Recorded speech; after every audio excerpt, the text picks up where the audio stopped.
ყველა ადამიანი უკიდურესად ღვთისპირიდან გავარდნილიც ხდება, რომ იესო ქრისტე ჩვეულებრივი ფენომენი და მოვლენა, სულ ორწმუნო იყოს, მაინც ინტუიციურად ხდება, რომ ის იესო ქრისტე რაღაც ჩვეულებრივი მოვლენა და ფენომენი არ არის. და როცა ის მას ებრძვის, ის უკვე აკეთებს არჩევას, მიუხედავად იმისა, რომ შეიძლება თქვათ, რომ აბა ვერ მიხვდა რომ ღმერთია და რა, ვერ მიხვდა, მაგრამ იესო ქრისტე შეუძლებელი არ დაინახო. შეუძლებელი არ დაინახო იესო ქრისტე, როგორც რაღაც განსხვავებული, რომელმაც მინიმუმ უნდა ჩაგაფიქროს მაინც. და მე აგრძელებენ, კაცო, ეს არ არის ხუროს ძე, ანუ ხო, ხელოსნის ძე იყო.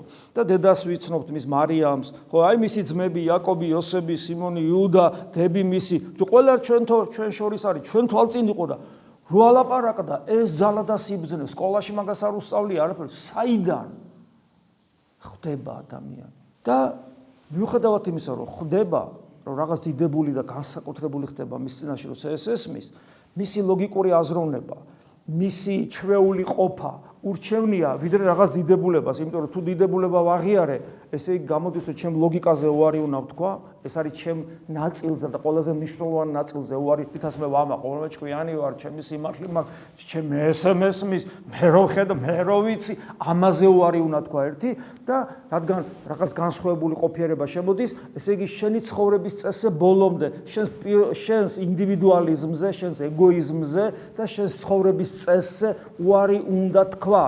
გესმით? ეს არ უნდათ ადამიანებს და ამიტომ როგორც წერია დაბრკოლდებოდნენ მის მიმართ. მათ რაღაც ეგეთი სიახლე არ ჭირდებათ. მათ ისეთი სიახლე ჭირდებათ, პურს რო აჭმევს გახსოვთ, რომ გაანაძღო, დასდევენ მერე. აი ეგ აწყობთ.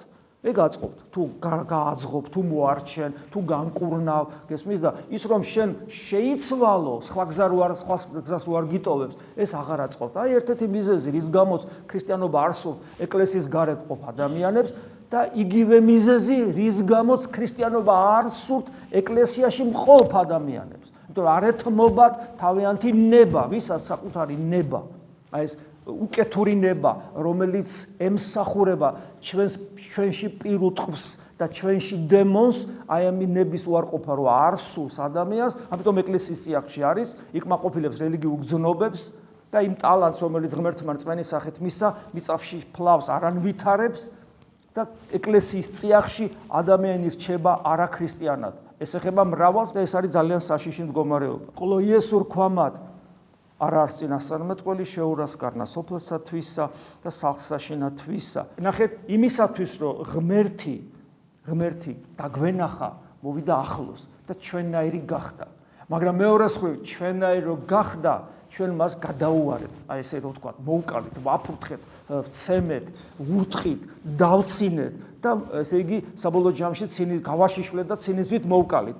და აი ეს სიტყვები, რომ ეს ძველი აღთქმის სიტყვებია, წინასწარმეტყველს საკუთარ სოფელში არ იღებენ. აი მე ქართველებში გაჩნდა ესეთი სიტყვა, რომ შინაურ ღმერთს შენდობა არა აქვს. ანუ რას ნიშნავს, რომ გონია, რომ შენნაირი რო არ შენთან რო მოდის და შენ გვერდზე რო დგება და შენ ცხოვრებას რო იზიარებს, შენ მერე შენი სიამაყის და ამპარტავნების და ეგოიზმის გამო უკვე ზემოდან ყურებას იწყებ და მისი მიღება აღარ გსურს.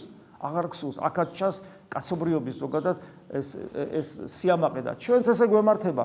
იმდენად არის დამდაბლებული, იმდენად დაიმდაბლ თავი ქრისტემ, რომ ჩვენ საჭმელად გვეცლება და ჩვენ ვჭამთ ქრისტეს ხორცსა და სისხლს. ვერ ვიაზრებთ რა სინამდვილეში, რა საშინელების წინაშე ვდგევართ.